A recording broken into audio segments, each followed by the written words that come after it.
Today we are using electricity in our daily life, and you can say there will be many sources of generating the electricity. So one of the main source will be the coal, right? So coal is one of the sources where it can generate a lot of electricity. Also you can say that the solar panel can also generate the electricity, right? So today we are going to talk about these giant fans which you are seeing on my screen can also generate a lot of electricity. So if you're not sure what are these fans called, so these are called wind turbine. So mostly you will see these fans installed in the middle of the ocean or in the empty field or in the hill area. So one single fan or one single wind turbine can generate so much electricity that it can even power 1,000 homes per day. So imagine if there are 100 such fans, then how much electricity it can generate per day. And one cool thing is that the source of energy which it uses is a green energy. So when we say green energy, that means it doesn't pollute the environment so much compared to other sources such as coal. So the reason for having this energy is called green energy because it generates electricity from the air. So now we understood this turbine can generate electricity from the air. But how does it generate electricity from the air? So the high level concept is this turbine rotates, and which in turn rotates the generator. So it helps to rotate the generator, and generator in turn produce the electricity. Now if you see this turbine's blade, these are not like a normal table fan's blade. So it's a very huge blade, right? So this can be around 160 feet to 350 feet length. Also you can compare, like it can be as big as the football ground. And these blades has a certain feature. So if you can see, these blades is upper part of the blade is having curved and the lower part of the blade is having flat. So it's like the wings in the airplane. And the shape of this blade is called airfoil. Now let's find out why these blades are having such a weird shape.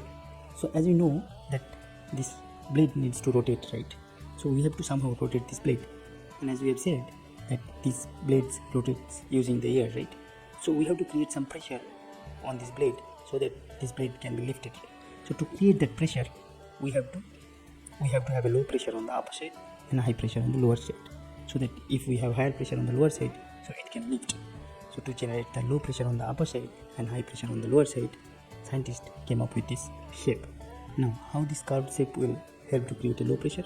So as it's a curved, so when air flow through this blade, so the curved area, the air has to flow faster than the flat area. And when the air flow faster on the curved section, it creates a low pressure, right? And when air flow through the flat area, it creates a high pressure because air doesn't flow as fast as the curved section. So the reason for air to flow faster on the curved area, because they have to meet at the edge of the blade at the same time. So it's like a runner who runs through the curved track and a runner who runs through the straight track.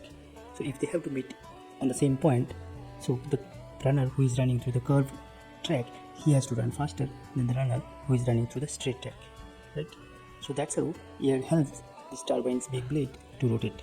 Now we understood that how air helps to rotate this blade, but if you see, the rotation speed of these blades are very slow because these are very big, right? So it won't be rotating like our table fan, right? But the generator which helps generate the electricity needs a very fast rotation. So now how we are going to convert this slow speed rotation to the fastest rotation? That's where we have something called gearbox. So what gearbox does is, it has two parts. The one section is called large gear and the another section is called small gear. So the large gear is attached to this turbine and the small gear is attached to the generator as well as the large gear. Now when the turbines rotate, the large gears also rotate. Now the small gear has to rotate faster to meet the rotation of the large gear, right? And the moment the small gear rotates faster, so it can help the generator to rotate faster. Now we all know the generator has two parts, or if you are not sure, so it has two parts. One is called stator and the one is called rotor. So the stator is outside part, which is a fixed part and which has a magnet inside it, and the rotor which rotates. So the small gear connected with that rotor, and the rotor is having wire coil. So when it starts rotating, and due to that magnet inside the stator, it changes the magnetic field. So it's like a magnet has south pole and north pole, right? So due to this high rotation, it's keep on changing the magnetic field, and the moment it changes the magnetic fields, the current generates through that coil, and the same current now transferred to the nearby power station, and that power station can now control the voltage of the current as per the requirement and send it to the nearby area or the commercial area. So that's how the wind turbine generates the electricity. Hope you have learned something from this video. If you do, please don't forget to like, share and subscribe my channel.